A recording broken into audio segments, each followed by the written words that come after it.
आणि आता आपण थेट जातोय पंजाबच्या मोहाली या ठिकाणी। त्या ठिकाणी आंदोलनास सुरुवात झालेली आहे। त्याची काही दृश्य आपण पाहणार आहोत। ही दृश्य तुम्ही जी पाहतोय ती सध्या काँग्रेसच्या पंजाबच्या मोहालीमध्ये कैद्यांच्या सुटकेसाठी आंदोलन सुरू असल्याची सगळी दृश्य आपण पाहतोय आणि आंदोलन सध्या चिघळताना आपल्याला पाहायला मिळतंय। एकंदरीतच धूर आपल्याला पाहायला मिळतोय, म्हणून टियर गॅस देखील या ठिकाणी फोडला असल्याचा एक दावा किंवा तशा पद्धतीची शंका उपस्थित होतीये। बॅरिगेड्स आपण सध्या पाहू शकतोय।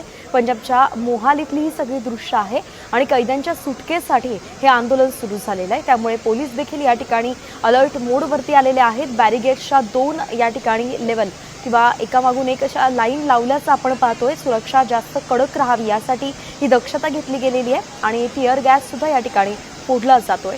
हा जो धूर तुम्ही पाहताय तो त्याचाच असतो।